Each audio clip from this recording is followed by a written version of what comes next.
안녕하세요.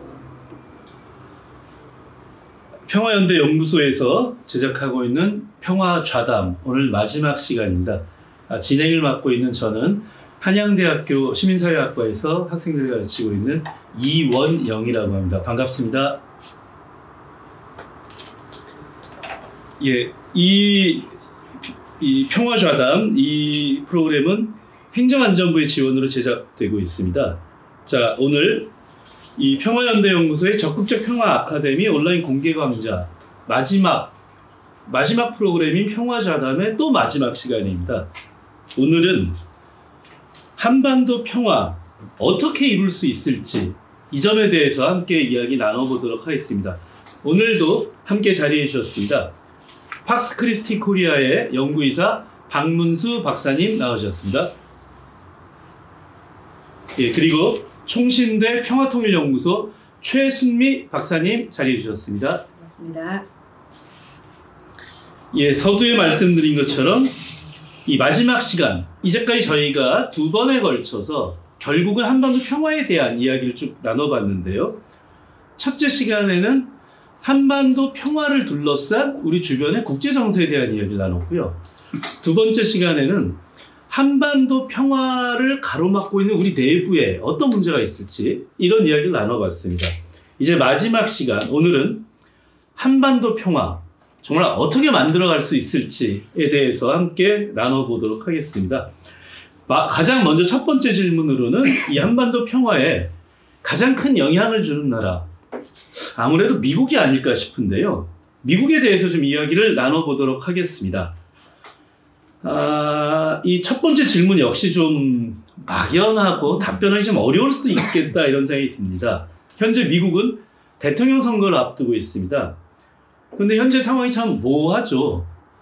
현직 대통령은 이제 민주당의 바이든 대통령이지만 여론조사를 보면은 전 대통령이었죠. 공화당의 트럼프 대통령 후보가 이기는 결과도 종종 나오고 있는 것 같습니다. 다만 아직 미국 대통령 선거에 후보가 결정된 상황은 아니죠. 자, 이런 상황에서 이 어쩔 수 없이 이 첫 번째 질문으로 이걸 드리게 되는데 참 제가 생각해도 막연하다 싶긴 합니다. 미국의 한반도 정책 과연 어떻게 될까요?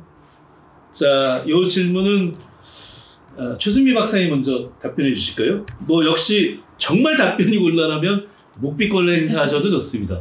네. 미국 대선의 결과에 따라 한반도 상황이 어떻게 되느냐를 답변을 하려면은 우리 모두 이제 점쟁이가 되어야 되지 않을까, 돗자리를 좀 깔아야 되지 않을까 이런 생각이 드는데, 그 지난번 미국 대선 때 제가 이제 여러 언론에서 이제 말씀을 많이 드렸었던 기억이 납니다. 그때 이제 아무래도 지금과 유사한, 지금 후보가 결정된 건 아니지만 현재 시점에서는 이제 트럼프 대통령과 이제 바이든 후보가 이렇게 맞서 싸우는 그런 경제 구도였기 때문에 그때도 아주 유사한 그런 이제 관측들을 많이들 내놓으셨는데, 트럼프 대통령이 현재 여론조사에서 유리하게 나오고 있기 때문에 만약에 트럼프 대통령이 후보가 되고 결과적으로 대선에서 이제 승리를 하게 된다면 사실 이전에 트럼프 대통령이 했던 대북 정책 그리고 대한반도 정책을 다시 한번 좀 복귀할 필요가 있겠죠. 그리고 그때 당시 상황에서는 공화당 출신의 트럼프 대통령이 또 우리나라의 어떤 그 진보 보수 정권을 다 만났던 그런 뭐 약간의 기간은 좀 다르지만 다 만났던 그런 시기적인 또 그 결과가 있었죠.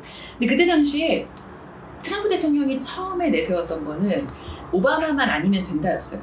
그러니까 그 전 정권이었던 오바마 대통령이 했던 모든 대외 정책들, 대한반도 정책을 포함해서 대북 정책과 대외 정책들을 모두 폐기했죠.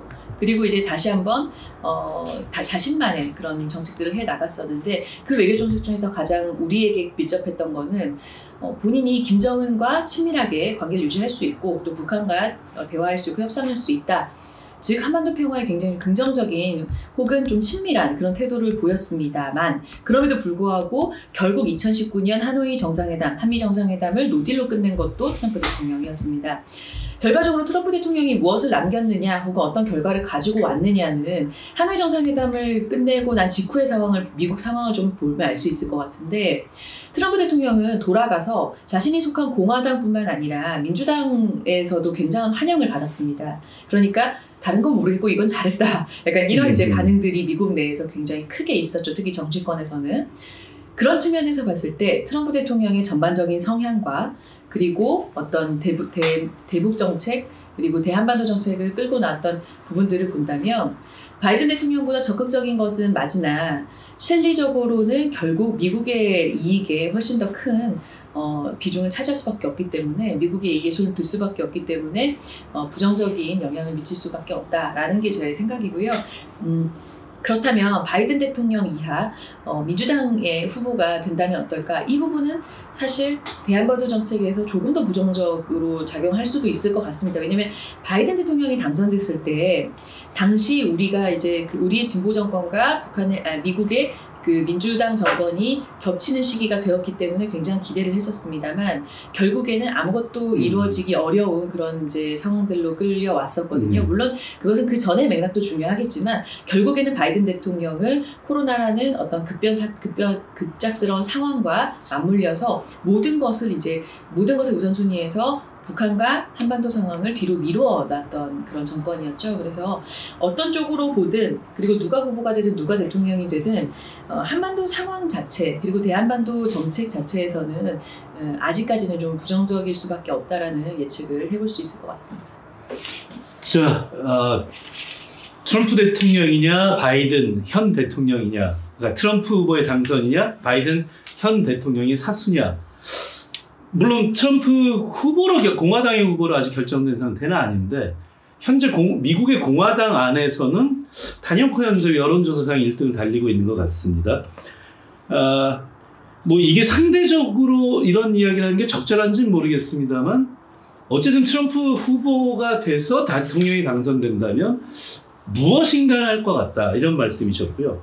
바이든 대통령이 계속 그 재선을 유지하게 된다면 지금처럼 사실상 아무것도 하지 않는 이런 상황이 되지 않겠느냐 뭐 이런 말씀을 해주셨는데요. 자, 이어서 박문수 박사님 의견 한번 들어보도록 하겠습니다. 네, 일단 누가 될 것인지는 잘 모르겠어요.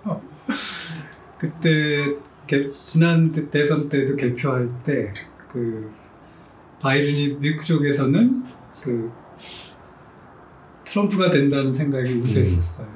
예. 그래서 바이든은 안 될 거다 예. 라고 얘기했는데 그때 그 개표하는데 이렇게 쭉 추세를 보니까 바이든이 이길 것 같더라고요. 그때는 바이든이 이겼고요. 아마 트럼프 그리고 그때 제가 이제 가톨릭 신자니까 가톨릭 교회에서 바이든이 독실한 가톨릭 신자여서 그 독실한 가톨릭 신자가 또 독실한 가톨릭 신자인 문재인 대통령과 문제를 잘 풀어갈 것이다 라고 해서 누가 저한테 그런 질문을 한 적이 있어요.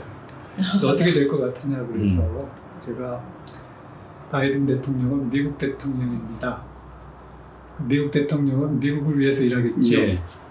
한국을 위해서 일하지 않을 것 같은데요. 라고 말했던 기억이 있습니다. 뭐 누가 되든 마찬가지겠죠. 그리고 그 제가 작년에 이제 워싱턴 갔을 때 이제 들었던 그 이야기는 그쪽 전문가들 얘기는 북한은 항상 소극적 의제다.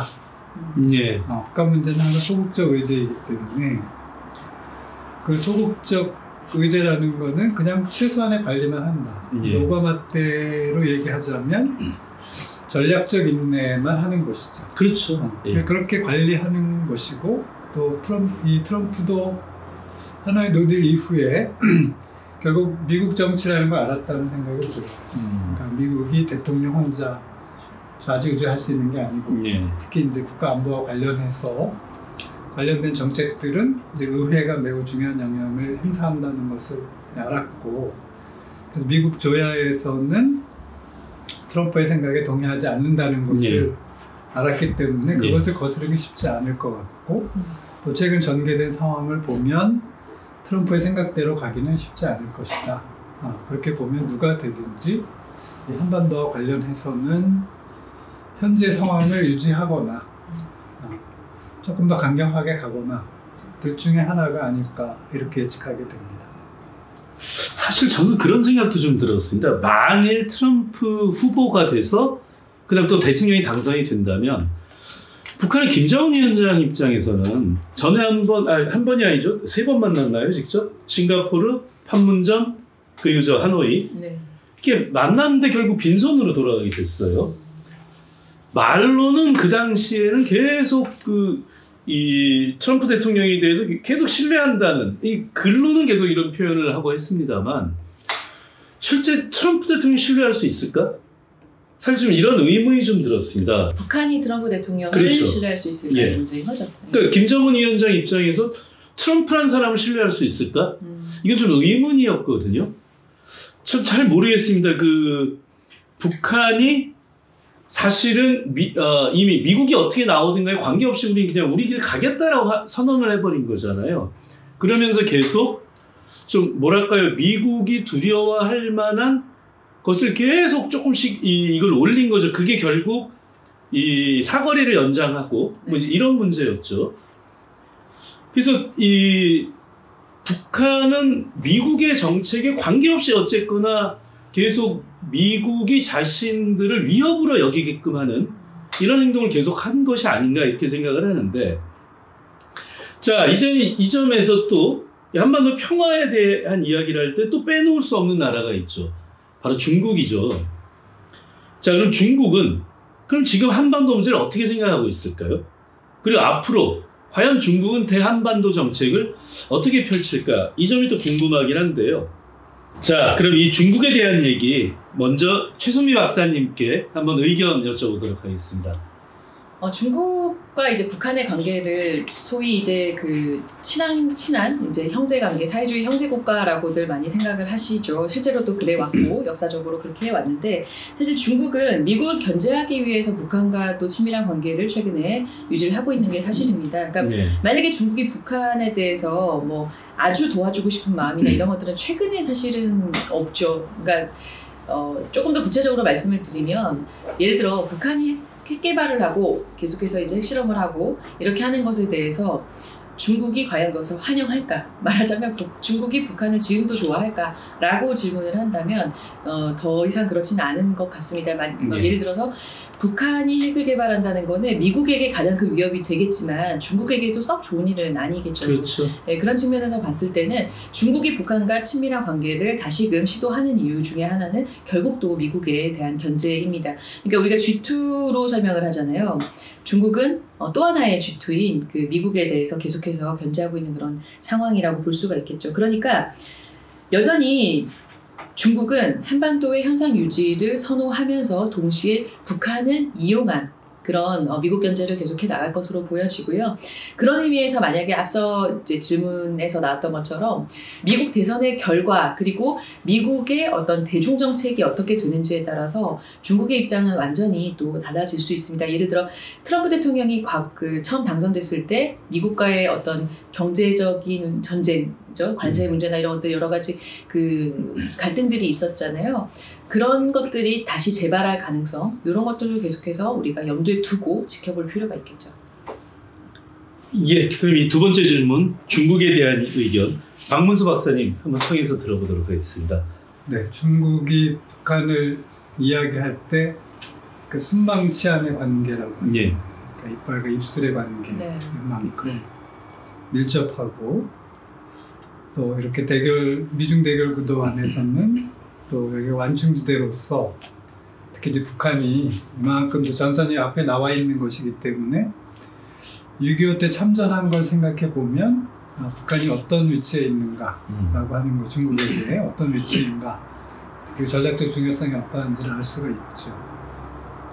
그런데 중국이 우리가 한미일 동맹으로 간다 하더라도 미국이나 일본에 비해서는 한국은 그래도 접근하기가 쉬운 나라인 거고, 우리 관점에서 봐도 가까운 주먹이죠. 네. 먼 주먹이 아니에요. 먼 주먹은 아니다. 그래서 그리고 이제 미국도 옛날 에치슨 라인 같은 경우를 이제 보게 되면 한반도가 제외돼 있잖아요. 그렇죠. 네? 그러니까 이 일본 열도를 유지하고 있으면 태평양을 방어하는데 사실 문제가 없다고 생각을 했고, 실제로 지도를 잘 들여다보면 한반도가 태평양으로 나간다고 할 때 네. 남한이 태평양을 나간다고 할 때 일본을 뚫지 않고는 네. 나갈 방법이 없어요. 네. 그러니까 미국의 입장에서 보면 알리우산 열도에서부터 쭉 이 일본 열도로 지나서 오키나와를 지나서 필리핀으로 이어지는 그 선을 갖고 있으면, 그러니까 이제 불침항모인 일본을 포기하고만 있지 않으면 태평양을 지키는데 큰 문제가 없다. 네. 라고 생각했던 거예요. 그만큼 유사시에는, 그리고 좀 분리하려고 할 때는 한반도를 놓칠 수도 있다. 그러니까 놓을 수도 있다고 생각하는 거고, 중국도 그런 관점에서 보면 한반도는 그래도 작전이 될 가능성이 높다고 하기 때문에 이렇게 긴장이 높아지면서도 계속해서 우리하고는 끈을 놓지 않으려고 하는 것이 저는 중국의 입장이라고 봅니다. 또 우리도 일본하고 중국하고의 관계를 이렇게 생각해 보면 일본은 원수같이 생각하잖아요. 근데 중국은 원수라고 생각 안 하는 경향이 있어요. 최근에 그런 거지. 그동안에 중국에 대해서 그렇게 일본 같은 적대감은 없었던 거예요. 최근에 조장된 것이지. 그런 걸 생각해 보면 굉장히 또 친밀감도 있는 것 같고 또 옛날에 사대를 너무 오래 해가지고 그랬는지 모르겠는데, 그래서 중국하고는 어떤 형태로든지 이제 관계가 지속될 것이고, 또 중국도 이걸 놓치고 싶어 하지 않고, 그래서 경제나 정치 쪽에선 그렇지만 민간 교류나 이런 것들은 되게 활발하게 하고 있더라고요. 그리고 특히 이제 학계 쪽에서는 활발한 교류를 하고 있고, 그래서 중국이 이 끈을 놓지 않으려고 노력하는 모습을 볼 수가 있어요. 그래서 그거는 중국도 어쩔 수가 없지 않을까. 우리를 놓치면 매우 불리하기 때문에 계속 관리를 할 수밖에 없다. 그래서 우리하고는 계속 적대적인 관계를 유지하려고 들 것 같지는 않습니다. 그리고 그래서 일단은 제일 좋은 방법은 자기의 뜻대로 현상을 변경할 수 없을 때는 최적의 답은 현상 유지잖아요. 그래서 미국이나 중국이나 그런 면에서는 지금 현상 유지를 선호하고 있다. 그리고 이 상황이 더 악화되기를 바라고 있지 않은 것이죠. 그리고 미중 대결도 군사적 대결로까지는 가지 않고 있고요. 그래서 처음에는 경제적으로 대결을 하는 거고, 그 다음에 정치적 대결을 하고, 외교적 대결을 한 다음에 군사적 대결로 가는 건데, 에스컬레이트가 되고 있긴 하지만, 아직까지는 경제적 대결 구도로 있는 거잖아요. 그래서 이게 그 단계를 높여가면 모를까, 현재 상태에서는 경제적인 제재는 이런 걸 통해서 계속해서 미국이 중국을 압박하려고 할 것이지, 그 단계를 넘어서 외교적으로나 군사적으로 이렇게 행동할 가능성은 현재로서는 낮기 때문에, 그래서 중국도 그래서 그런 면에서는 이번에 극적으로 이제 타협을 이뤄서 마치 휴전하는 것처럼 이렇게 얘기가 된 건데, 이제 그런 것들을 보면 중국도 조금 이제 한반도 문제에 대해서 좀 여유롭게 생각하지 않을까. 그리고 한 가지 더 그 이야기를 하자면, 미군이 한반도에서 배치되는 걸 보면 자꾸 서쪽으로 가잖아요. 그럼 이제는 북한 문제가 아니라는 뜻이고, 그렇죠. 그러니까 주한미군의 역할이 단순히 이제 대북 억제 수단이 아니고, 뭐 이쪽 군산 쪽을 강화하고, 평택 쪽 강화해서 쭉 서쪽으로 계속해서 이렇게 이 군사기준 늘리고, 또 군산 비행장 늘리고, 이제 이렇게 한다는 것은 결국 중국을 겨냥한다는 뜻인 거고요. 그러니까 우리한테 미사일 중거리 미사일 허락한 것도 사실은 중국을 겨냥하기 위한 것이고. 그렇게 보면 계속 미국이 자극하지 않는 한 중국이 그렇게 나설 일은 없을 것 같아요. 그래서 어쨌든 지금 남한 쪽에서 미국이 계속 진행하고 있는 장기적인 플랜에 의해서 되고 있는 것인데, 그렇게 해서 중국을 압박하고자 하는, 한국을 이용해서 또 중국을 압박하고자 하는 이런 것만 하지 않는다면, 그래서 이것이 에스컬레이트 되지 않을 거라고 저는 보게 돼요. 또 중국도 그것을 우리한테 내심 바라고 있다고 생각하고, 좀 눈치를 봤으면 좋겠다, 남한이 자기들 눈치를 봤으면 좋겠다고 생각하는 게 아닐까 싶어요. 사회자는 어떻게 생각하세요? 저도 비슷한 생각이긴 한데, 저는 다만 최근에 아주 이제 인기 많은 드라마 고려 거란 전쟁을 재밌게 좀 저도 이제 그 소위 본방사수는 못하고 처음에는 페이스북 같은데 떴던 클립 영상들을 좀 봤고요. 그래서 재밌어서 이제 본격적으로 한번 제 IPTV로 좀 보고 하긴 했는데 문득 지금 이 이야기를 하다가 고려 거란 전쟁 생각이 나는데요. 역사적으로 중국은 이 한반도 쪽을 어떻게 생각했었을까? 좀 이런 생각을 했었습니다. 근데 과거에 보면 한반도에 있는 이 국가들이 중국 입장에서는 절대적인 존망이 걸린 위협의 대상은 아니었습니다만 다만 늘 골치 아픈 존재로 봤었던 게 아닌가 싶은 거예요. 늘 자신들의 뒤통수에서 늘 자신들의 골치 아프게 만드는 존재. 다시 말하자면 고려 거란 전쟁이 일어났던 당시의 국제적 지적 상황도 이런 식으로 설명을 하더라고요. 명부는 강조라는 고려의 장수가 고려의 목종을 시해하고 현종을 세운 건데 문제는 목종이 그 거란에서 요나라죠. 에서 이렇게 책봉을 한 왕이었다는 겁니다. 즉 명부는 거란의 황제가 책봉한 고려의 왕을 죽였으니 이건 거란의 황제에게 반란을 일으킨 거다.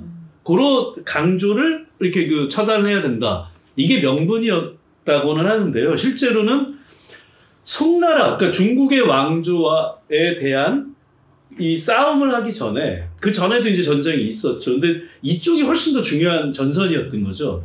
근데 이 전선으로 본격적인 뭔가를 하기 전에 후방, 고려로 좀 정리를 해놔야 자기들이 송나라하고 본격적으로 싸울 때 후방에 대한 뒤탈이 없다. 사실은 이런 이유 때문에 이 거란이 이제 먼저 고려를 정리하려고 했었던 거다. 뭐 이런 설명을 하는 걸 들었는데요. 어찌 보면 지금도 좀 비슷할 수도 있겠다. 중국은 특히 이제 중국이 북한을 생각할 때 아까 순망치안 이렇게 말씀하셨는데 미국에서 볼 때는 이렇게 얘기를 했죠. 버퍼존으로 생각한다. 그러니까 즉 6.25 한국전쟁 당시에 중국하고 미군이 두 군대가 처음 붙어봤던 거죠. 근데 그 경험 이후에는 미국하고 직접 전선을 직접적으로 하지는 않기 위해서 북한이라는 존재가 늘 필요했다는 거죠. 버퍼존으로. 그렇다면은 한반도 전체를 중국은 버퍼존처럼 생각할 수도 있겠다. 뭐 이런 생각이 좀 들었고요. 그런 의미에서 결국은 결론은 저도 비슷하죠. 현상 유지가 지금의 현재 기준으로 중국의 입장에서는 한반도의 현상 유지. 이게 최선이 아닐까. 물론 이것은 미중 관계의 변화에 따라서 달라질 수도 있을 거다. 뭐 이런 생각은 들기는 하는데요.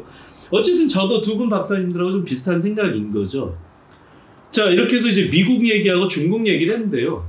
그럼 당연히 그 다음에 또 한 나라가 있죠. 가장 지리적으로 가까우면서도 심리적으로는 어쩌면 한국 사람들은 가장 멀게 생각하는 나라가 아닐까 싶어요. 어딘지 다 아시겠죠? 일본이죠, 일본. 자, 우리에게 그러면 이 일본이란 나라는 이 한반도 평화에 대해서 또 혹은 한반도 평화 체제를 우리는 염원을 하고 있는데요.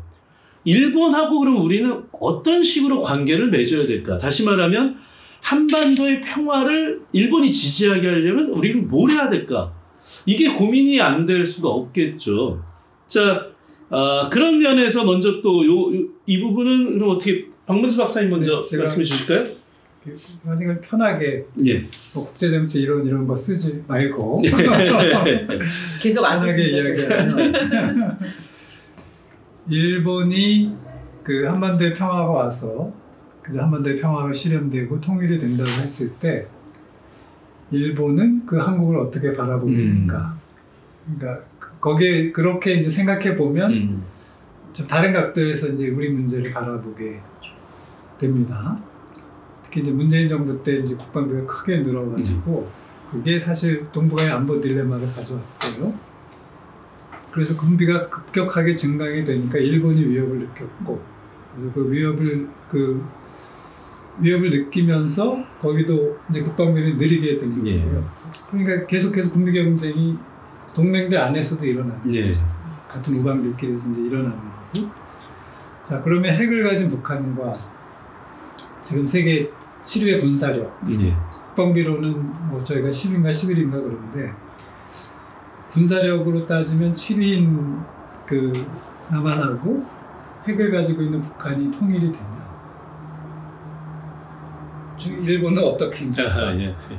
그리고 훨씬 더 중국과 가까운 곳에 있는 그럼 굉장히 위협적으로 느낄 것 같거든요. 실제로 그거 때문에 이 한반도 통일을 반대하는 것이기도 하고 또 계속해서 한반도가 분단된 상태에서 대결을 하고 또 전쟁이 일어나면 6.25 전쟁 때처럼 또 일본이 기지국가가 돼서 모든 또 이 한반도에서 전쟁을 수행하는 데 필요한 군수품을 거기서 조달할 테니까 다시 또 경제가 부흥하는 그러니까 이렇게 이제 생각하는 나라인 거예요. 그러니까 굉장히 어렵습니다.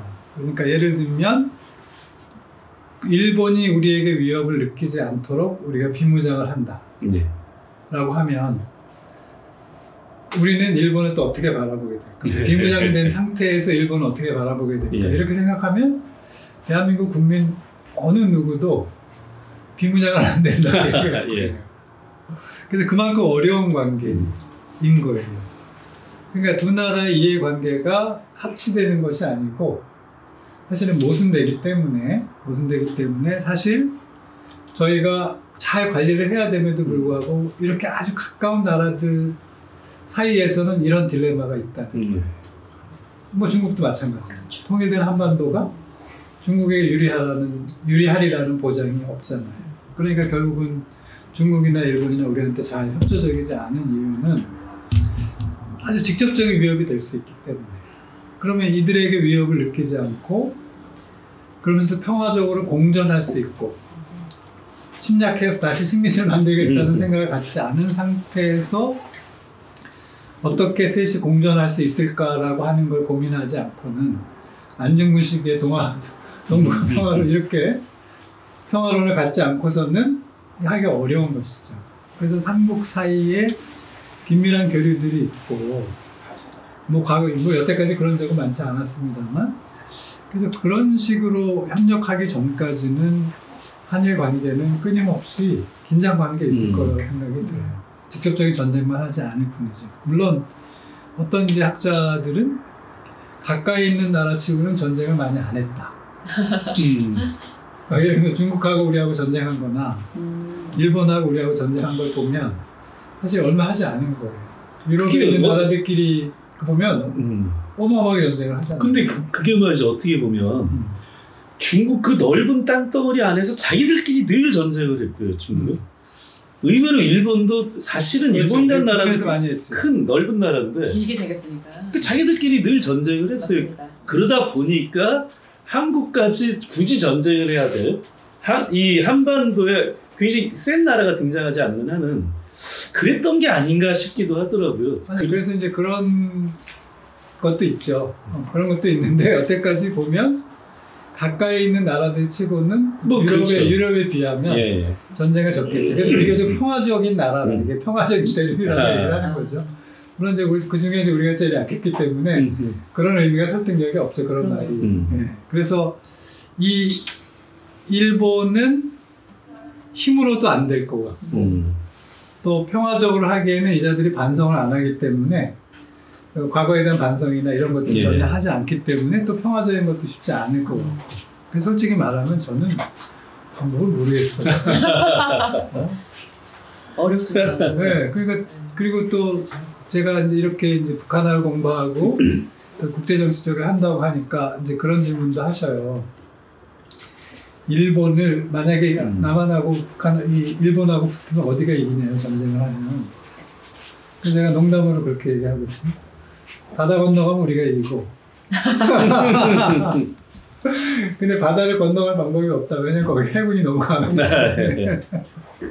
그러니까 우리 의식 안에 그렇게 있는 거예요. 그러니까 기본적으로 불신인 거예요.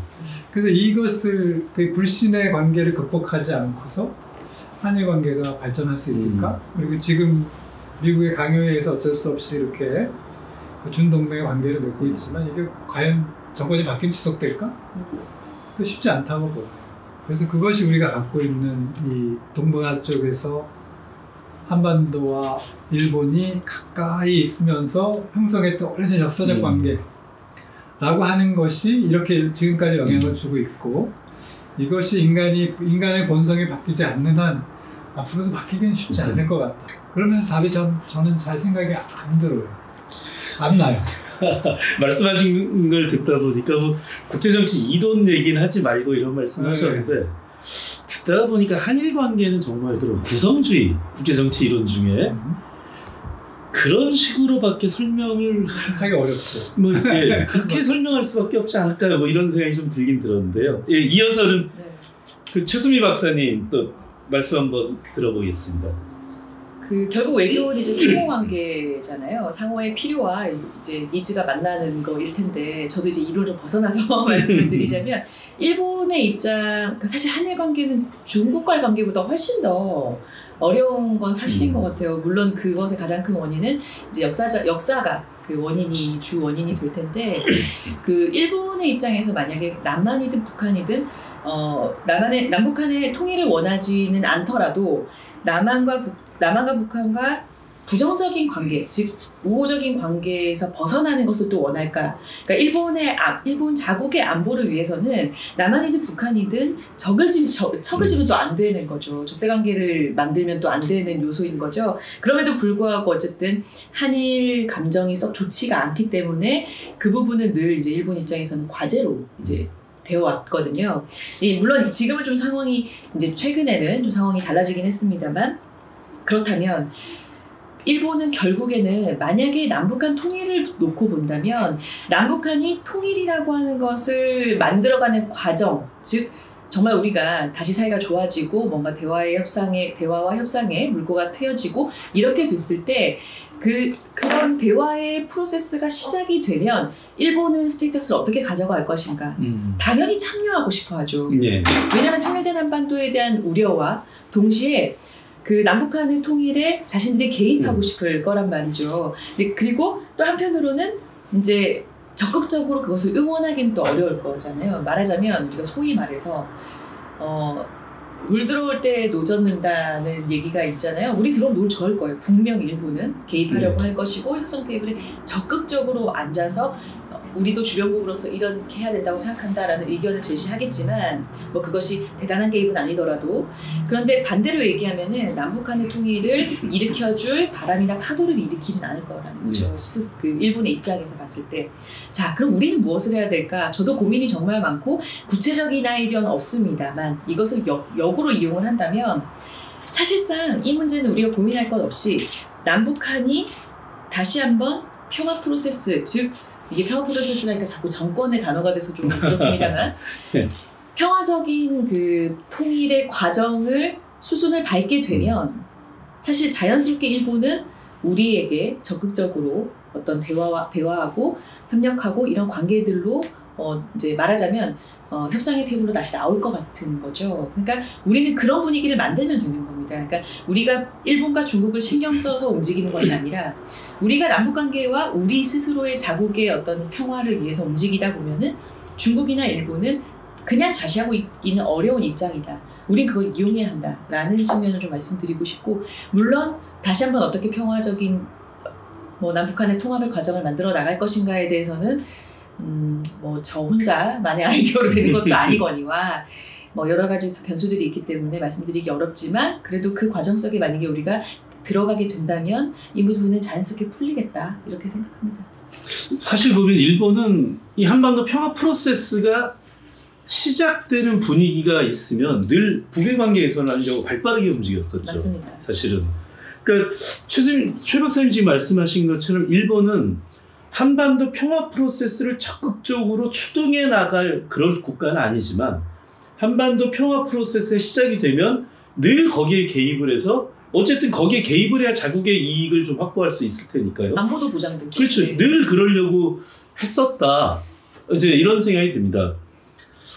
다만 전 여기서 진짜 이 한반도 평화 프로세스, 한반도 평화 체제 이런 얘기를 할 때 1대1 한중 관계, 한미 관계, 한일 관계, 거기에 이제 남북 관계까지 1대1의 관계들도 참 중요하긴 한데, 이게 현실적인 방안을 저도 이제 얘기를 해봐라 그러면 잘은 모르겠습니다만 동북아 평화라고 하는 어떤 구조를 만들어내는 것이 그게 제일 중요하지 않을까라는 생각이었는데요. 예를 들면 과거의 북핵 문제 때문에 또 육자회담 같은 걸 생각을 하면 육자회담에서의 9.19 공동성명에서의 결론은 동북아 평화체제 만들겠다고 했거든요. 물론 9.19 공동성명에 합의가 있었음에도 불구하고 바로 이거는 사실상 깨지게 되긴 했었죠.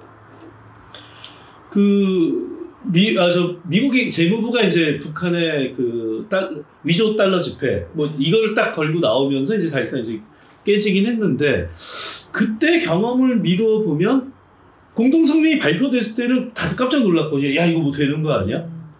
근데 이게 더 그랬던 것이 1대1 관계가 아니라 6개국이 물론 정상들의 그 회담은 아니었죠. 이제 육자회담이라고 하는 것이 차관 보급의 회담이긴 했으나 무엇인가 동북아 평화 체제에 대한 합의가 이루어졌다는 것이 저는 그 당시에 굉장히 중요하다고 생각을 했는데 그런 식으로 더 큰 차원에서 이 여러 이해관계자를 즉 이제 주변 강대국들까지 다 포함해서 무엇인가 한반도 내지는 동북아 평화를 보장하는 더 큰 구조를 만들려고 해야 되는 게 아닐까?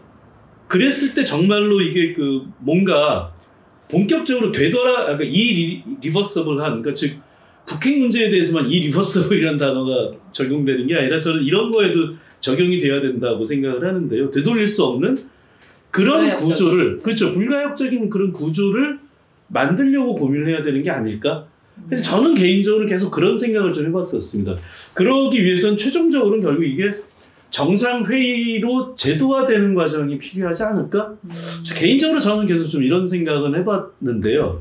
뭐 그렇다고 해서 만약에 그렇게 되려면 일단 세 나라가 힘의 균형이 좀 이루어져야 되는데, 그러니까 일본도 사실 이 한반도에 대해서 그렇게 지금 이제 과거에 고이즈미나 이때 했을 때와 지금 다르게 한 거는 불안하다는 거거든요. 그러니까 한반도도 불안하고 또 중국이 부상하는 것도 불안하고, 그리고 만약에 일본과 중국이 뭐 상대할 만하다라고 한다면 우리가 거기에 낄 수 있을 정도의 국력이나 국방력이 아니라고 할 때 세 나라의 집단 안보 체제를 구조화한다고 할 때 그게 불평등하게 될 거 아니에요. 그렇죠. 위계가 있겠죠. 그러니까 그렇게 그냥 그걸 이제 피해야만 이제 평화가 오는 것인데, 그래서 그걸 어떻게 이제 극복할 수 있느냐. 그래서 저는 이제 그게 어려움일 것 같다는 생각이 들어요. 생각을 해보면 그게 좀 어렵겠네. 맞습니다. 네. 왜 이 가운데 껴가지고 이렇게 어렵지? 자, 결국 뭐 지금 말씀을 듣다 보니까 사실은 지금 이 자리에서 어떤 답을, 그러니까 정답이든 아니든 이렇게 하면 돼, 이런 얘기를 하기는 참 어려운 문제다. 그 정도로 이건 사실 굉장히 좀 난제죠. 어떤 천재감이 갑자기 탁 튀어나와가지고 이렇게 하면 돼 해서 그렇게 해서 풀릴 수 있는 문제는 아니다, 그런 생각이 드는데요. 정말로 이 한반도를 둘러싼 국제 정세라고 하는 것이 정말 만만치가 않습니다.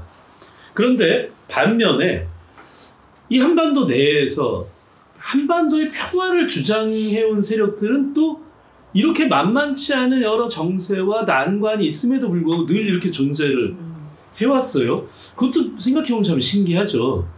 시민사회를 중심으로 이렇게 쭉 이렇게 존재를 해왔는데, 자, 그렇다면 이걸 좀 굉장히 포괄적으로 표현해서 뭐 특정한 집단을 얘기하는 것이 아니라 포괄적 의미에서 한반도의 평화를 주장하고 지향해왔던 세력 혹은 사람들은 자, 이제 한반도 평화를 위해서 어떤 준비를 좀 해야 될까, 이런 얘기를 좀 해야 되지 않을까 싶습니다. 자, 이 얘기는 어떻게 박문수 박사님 먼저 좀 한번 말씀해 주실까요?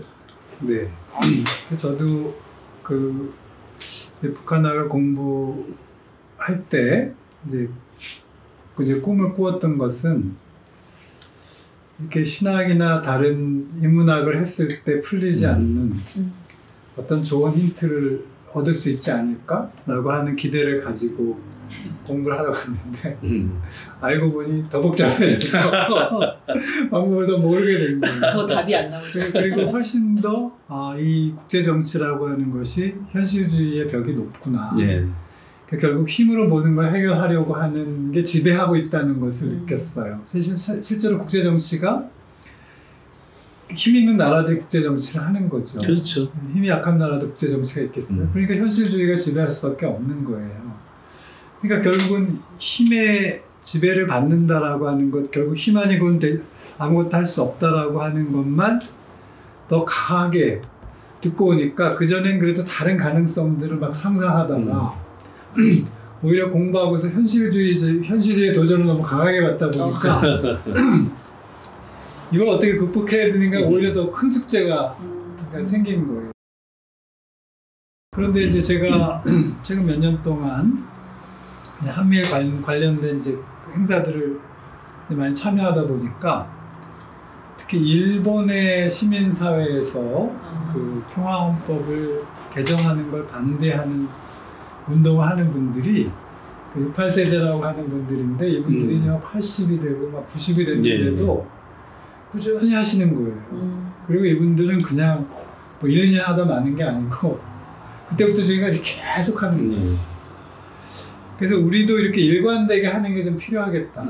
일관되게 하고 정말 꾸준해요. 꾸준하시고 그래서 일본은 저렇게 나이가 들었네 라고 얘기를 하지만 만약에 저라면 제가 청년 때부터 고민했던 이 문제를 저분들처럼 죽을 때까지 계속 고민할 수 있을까? 그렇게 생각해 보게 되고 존경스럽더라고요. 그래서 일본 사람들에 대해서 일본 놈도 있지만 정말 일본 사람들이 있구나.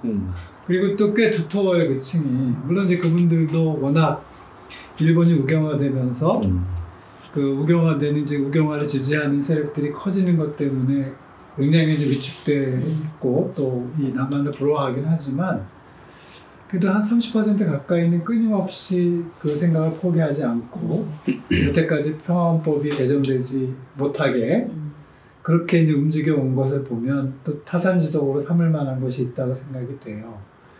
그리고 저희 이 평화운동 쪽은 되게 보면 이제 바깥만 바라보고 있는 게 아닌가, 여기도 마찬가지로. 그래서 이 안에서 저희들이 해결해야 될 문제들이 많다는 생각이 들어요. 그래서 우리 국민들을 대상으로 또 우리들 스스로 해야 될 것들이 많은데 그런 NGO들조차도 그냥 이 외교 쪽에서 다른 나라랑 뭘 하면 되겠지라고 하는 생각을 하는 것들을 보게 되거든요. 그래서 우리 시민사회가 좀 더 우리 문제에 대해서 우리가 주인이 돼서 이 문제를 해결하겠다라고 하는 의식을 가져야 될 때가 아닌가 싶고요. 그리고 그렇게 할 수 있도록 시민사회가 중개 역할을 해야 된다고 봅니다. 근데 지금은 이제 그런 역할을 충실히 못하고 있고 그게 이제 소위 뭐 반공주의, 반북주의, 뭐 우리가 그 지난번에도 얘기했습니다만 이게 뭐 이데올로기 싸움인지 어쨌든 거기에 매몰돼가지고 정작 자기 이익을 지키지 못하는 그 자기 스스로도 지킬 수 없는 이런 상황으로 가고 있는 것이 너무 안타까워서 그러니까 이것을 먼저 극복하는 것이 과제이고 시민사회가 또 이것을 극복하는 데 노력을 해야 되는 게 아닌가 생각을 합니다. 시민사회의 역할이랄까요? 뭐 이런 얘기를 중심으로 말씀해 주셨는데요. 예, 이어서 최순미 박사님. 네, 저는 뭐 시민사회 말씀을 많이 해주셨으니까 그렇다면 이제 뭐 의사결정을 해야만 하는 혹은 이제 또 뭔가 이제 또 정무를 하셔야 하는 분들의 역할이 무엇일까를 좀 생각을 하다가 저희가 이제 이 녹화를 하기 전에 그 사전 토크를 좀 했어요. 근황 얘기도 좀 하면서 사전 토크를 하다가 이런 얘기를 했어요. 정책 보고서가 많이 나오는데 정책 보고서의 마지막에 늘 들어가는 제언이 있습니다. 아주 많은 보고서에 그게 들어가는데 결국에는 일관성 있는 대북 정책 혹은 뭐 일관성 있는 정책이 필요하다 뭐 이런 얘기를 하거든요. 근데 시민사회뿐만 아니라 시민사회가 말씀하신 그 일관성이라는 게 약간 지속성을 이제 포괄하는 그런 일관성이라면 사실 정치적인 판단 그리고 뭐 법과 제도를 만드시는 분들의 입장에서는 정권을 넘어서는 그러니까 뭐 소위 말해 여야가 합의를 할 수 있는 무언가가 결정이 되면은 그것을 가능한 한 끌고 갈 수 있는 그런 일관성. 그러니까 정권에 따라서 바꿔버린다거나 폐기해버린다면은 사실은 우리가 가지고 있는 대북 정책이나 아니면 한반도 평화에 대한 그런 정책들 자체가 일관성을 잃어버리고 계속해서 새롭게 리뉴얼되는 거거든요. 가장 이제 큰 예가 뭐냐면 지금 우리가 이제 평화에 관련된 적극적 평화를 주제로 대담을 하고 있지만 아니죠. 좌담을 하고 있네요. 좌담을 하고 있지만 결국엔 이런 거죠. 평화를 두고서도 평화라는 이 두 글자가 절대적인 가치를 의미하는 평화임에도 불구하고 사실은 이제는 좀 정치적인 단어가 됐습니다. 그것은 통합도 사회 통합이라는 뭐 그 부분도 마찬가지고요. 뭐 그 외에도 너무나 많죠. 남북관계를 보든 한반도 평화를 지칭하는 여러 가지 수식어들이 각 정권의 상징처럼 되면서 당연히 추구해야 될 가치임에도 불구하고 그 정권이 지나면 폐기가 되는 거죠. 이거는 뭐 여야 할 거 없이 진보 보수 할 거 없이 우리가 정말 좀 서로 혹은 뭐 돌아보면서 좀 반성을 해야 될 부분이 아닐까 이런 생각을 하고 있고요. 그런 측면에서는 일관된 정책, 일관된 대북 정책이든 일관된 어떤 평화에 대한 정책이든 이런 것들을 국가적 차원에서 만들어 놓을 필요가 있다는 것이고 그것이 일관되려면은 사실 여야 간의 수많은 토론과 어떤 의견 조정들이 필요할 겁니다. 그 과정을 꺼려하지 말고 적어도 우리가 큰 맥락에서 우리 국가 안보와 국가 평화를 추구하는 그 부분에서만큼은 욕심을 버리고 내려놓고 대화에 이제 임해야 되지 않을까 이런 생각들을 해봅니다. 저는 미국이나 일본을 예를 들어보면 여야를 떠나서 미국 같은 경우 이제 본원적 이익이라고 하잖아요. 그 국가의 핵심 이익에서 몇 가지 이제 이익의 단계를 나눠서 4단계 이렇게 이익으로 이렇게 나눠서 그거를 여야 할 것 없이 공유하고 있어요. 네, 맞습니다. 그러니까 그거를 포기하지 않는. 그래서 그거를 지켜내는데, 그래서 이 정권이 바뀐다고 해도 이 이익은 바뀌지 않아요. 네. 우리도 이제 그런 게 필요합니다. 사회적 합의가 필요하고. 그러면서 또 정치 원로들이 탄탄하게 그것을 지켜나갈 수 있는 동력을 제공하고. 근데 이제 이게 분단의 영향인지. 분단의 영향이라고 보고 싶어요. 우리 국민성 때문에 그렇다고 생각하고 싶진 않고. 그래서 이것을 극복하기 전에는 뭐 스스로 노력하지 않는 자를 남이 도와줄 수는 없는 것이니까. 그래서 이용당하지 않고 스스로 이 문제를 해결하려면 우리 안에서 먼저 이것이 이루어져야 된다고 생각이 듭니다. 자, 두 분 말씀 듣다가 지금 불현도 무슨 생각이 들었냐면요. 저는 아까 정책적 일관성 이런 말씀하셨는데 우리나라는 정권이 한번 바뀌면은 평화 혹은 통일 뭐 이런 정책들이 막 확확 바뀌어요 보면. 그리고 생각하는 평화나 그 단어의 그 의미가 달라요. 그래서 먼저 이 박문수 박사님 말씀처럼 이 사용하는 똑같은 단어를 쓰면서도 이 생각이 다른 이 부분들을 뭔가 하나의 단어로 동일한 생각을 할 수 있는 최소한의 동일한 틀을 가질 수 있는 이런 이걸 사회적 합의라고 할까요? 어쨌든 이런 작업이 첫 번째 좀 필요하겠다. 평화면 다 똑같은 평화지. 사실은 힘을 통한 평화가 평화다라고 정의를 하면 대화를 통한 평화는 뭐 다른 표현을 쓰든가. 그러니까 우리 평화라는 말을 쓰면서 한쪽에서는 힘을 통한 평화고 한쪽에서는 대화하자 협상하자 이러는데 저는 사실은 크게 보면 평화라고 하는 영역 안에 대화와 힘이라고 하는 건 수단이기 때문에 평화라고 하는 목적 안에 그 목적으로 향하는 수단으로 존재하는 것이고 필요하면 수단은 우리가 상황에 맞게 꺼내서 써야 되는 게 아니냐 좀 이런 생각이거든요. 그래서 근데 이 얘기조차도 합의가 안 돼 있는 거죠 지금. 그래서 이런 식으로 이 한반도 평화에 대한 생각을 비교적 같은 프레임으로 같은 틀로 생각할 수 있게 정리하는 사회적 합의가 좀 필요하지 않나라는 생각이 첫 번째 들었고요. 두 번째 최순희 박사님 이야기를 듣다가 들은 생각이 독일의 통일 과정에서 사례가 생각이 나는데 독일에서 소위 동방 정책을 펼쳤던 당은 3인당이죠. 즉 소위 말해서 진보 정권에서 동방 정책, 그래서 뭐 지금 우리식으로 얘기하자면 과거 김대중 대통령이 했던 햇볕 정책 같은 뭐 이런 걸 했던 거죠. 근데 정작 통일하던 당시에는 보수 정권이었거든요. 그렇죠. 근데 이 보수 정권이 그대로 과거에 진보 정권이 해왔던 대동독에 대한 정책을 그대로 계승하면서 약간씩의 뭐 수정은 있었지만 이런 의미에서 저는 정치권에서의 정책 일관성이 필요한데 이 부분에 대해서 아까 박문수 박사님 말씀처럼 뭐 양보할 수 없는 핵심적 이익에 대한 어떤 정책 합의를 하든지 어쨌든 정치권에서의 이런 과정이 꼭 좀 필요하겠다. 그렇게 해야 뭐 언제 시간이 얼마나 걸릴지는 모르겠습니다만 일관되게 어떤 정부가 들어서든지 간에 뭐 디테일한 부분에서의 수정은 있을 수 있겠습니다만 큰 방향은 계속 일관되게 밀고 갈 수 있는 게 아니겠느냐.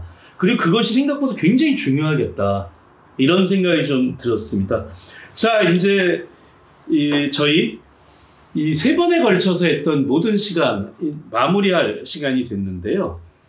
자, 이 어려운 한반도 상황에서 정말 이상적이라고 생각할 수도 있긴 하겠습니다만 어쨌든 최종 마무리 발언 겸해서 우리가 해야 할 일, 우리 앞에 놓여 있는 과제 이런 것이 어떤 것이 있을지 자 마지막 마무리 발언 겸해서 두 분께 이제 청해서 좀 듣겠습니다. 먼저 이건 최수미 박사님 먼저 말씀해 주실까요? 저게 또 많은 시간 동안에 이제 대화를 진행해 왔기 때문에 좀 간단하게 말씀드리겠습니다. 그 지금 상황에서 가장 우리에게 필요한 것은 실효성 있는 방안을 마련하는 겁니다. 그러니까 이렇게 하면 좋겠다라는 그런 뭐 가치적인 방향성 이런 것들도 중요하겠지만 현실적인 방안, 그러니까 실효성 있는 방안 이런 것들이 좀 필요할 텐데 제가 이제 최근에 여러 이제 그 책들을 읽다가 들었던 생각 중에 하나가 뭐냐면 전 세계에 생각보다 분쟁 지역들이 굉장히 많습니다. 그러니까 뭐 우리가 잘 알고 있는 뭐 아일랜드부터 시작해서 사이프러스라던가 뭐 예멘도 있고요, 뭐 양원 관계도 있고 여러 가지 그 분쟁 지역들이 있습니다. 그러니까 전쟁을 하고 있는 지역들은 물론이고요. 그러니까 즉 전 세계는 지금 평화 자체가 전 세계의 화두예요. 우리만의 그런 그 주제가 아니라 전 세계의 화두입니다. 그렇다면 우리는 이 국제적인 화두를 가지고 국제적인 그런 무대에서 이 얘기를 할 수 있지 않을까 이런 생각들을 좀 해봤거든요. 실제로 해외에서는 예를 들어 뭐 사이프러스나 아일랜드에서는 남북한의 상황과 남북한의 사례를 굉장히 궁금해하고 그리고 그것을 비교하고 싶어하고 또 서로 교류하고 싶어합니다. 우리가 보통 이제 아웃바운드 외교나 공공 외교를 할 때 아웃바운드 외교를 통해서 그런 사례들을 직접 살펴보고 현장을 돌아보죠. 그런데 이제 그런 아웃바운드만 할 것이 아니라 인바운드 외교를 한다던가 아니면 그것들을 서로 병행을 하면서 진짜 남북한의 평화와 그러니까 즉 한반도의 평화와 그 국제적인 그 수준에서의 여러 분쟁 지역에서 말하는 평화들을 서로 공론화하는 거예요. 그렇다면 이게 국제적인 화두로서 남북한이 다루어진다면 훨씬 더 큰 영역에서 평화를 얘기할 수 있고 자연스럽게 그것이 국제적인 어떤 목소리가 되어서 남북한의 평화에 기여할 수 있지 않을까. 그것이 또 공론화나 뭐 아까 사회적 합의라고 말씀하셨는데 저 사회적 합의라는 말보다 공론화를 좀 더 선호를 하는데 공론화할 수 있는 그런 논리들이 만들어질 수 있지 않을까. 저는 이런 기대를 좀 하고 있습니다. 예, 박문수 박사님. 그 가톨릭 쪽에서 얘기하는 게 샬롬이라고. 네. 샬롬은 인간이 원하는 모든 좋은 가치의 합이라고 봐도 좋을 정도로 그 인간 삶에 필요한 모든 것이 골고루 갖춰진 상태. 거기에 이제 당연히 이제 안보도 포함이 됩니다. 그러니까 전혀 외부로부터 위협이 없는 그런 걱정하지 않아도 되는 상태를 얘기하거든요. 그걸 포함해서 뭐 개인의 건강, 마음의 평화에 이르기까지.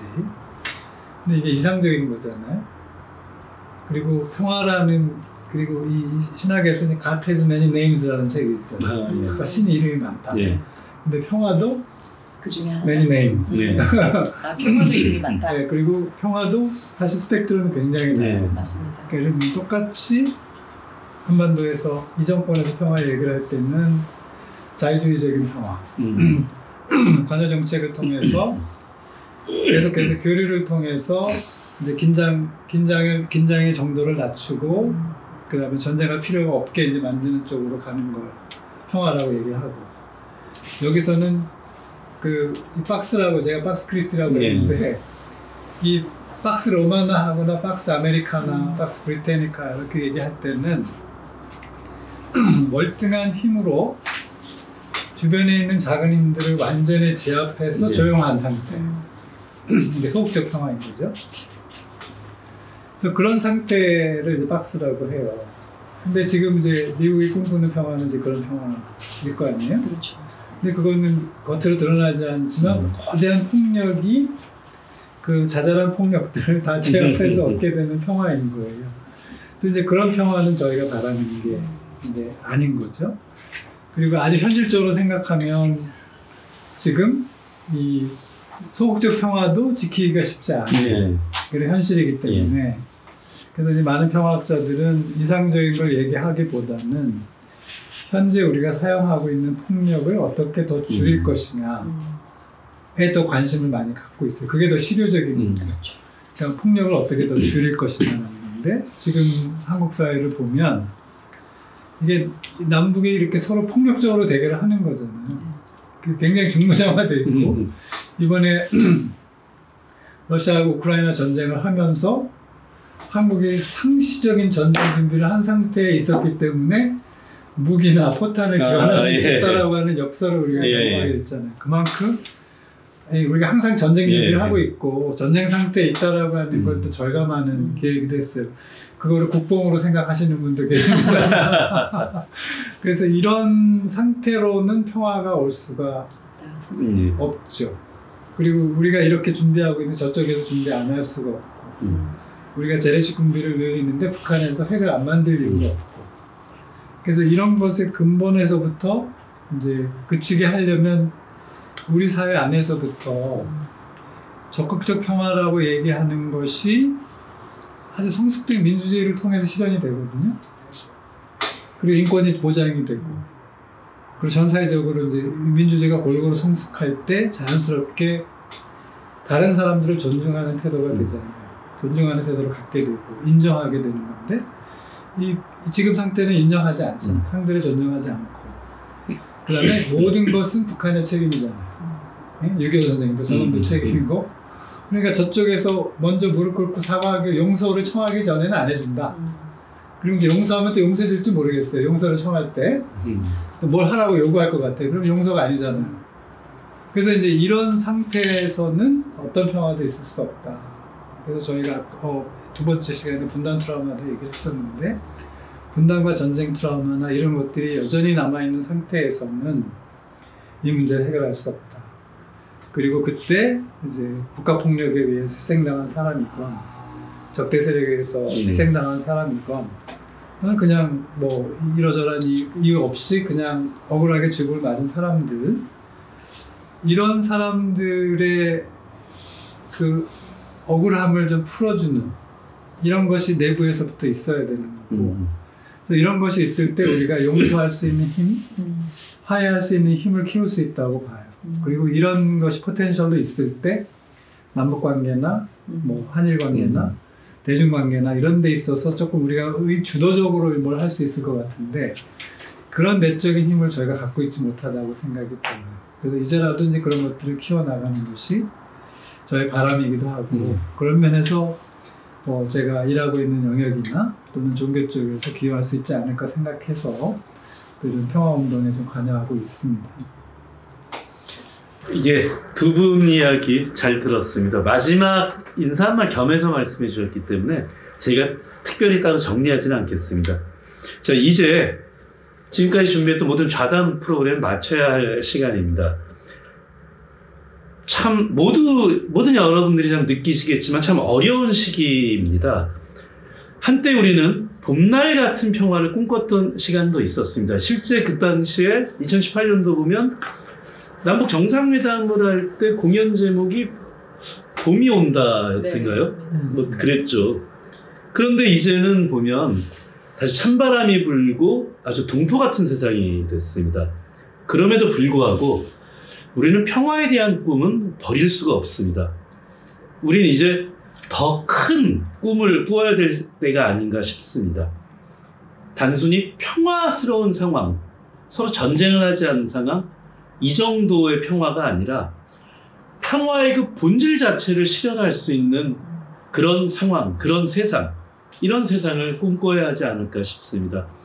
자, 그 길을 시청자 여러분들과 함께 만들어 갈 수 있게 되기를 기대합니다. 자, 이것으로 3번에 걸쳐서 준비했던 저희 평화자담, 이것으로 모두 마치겠습니다. 그 늘 함께 해주신 두 분 박사님들께도 이 자리를 빌어서 감사드리고요. 이제까지 함께 쭉 시청해주신 모든 시청자 여러분들께 감사 인사드립니다.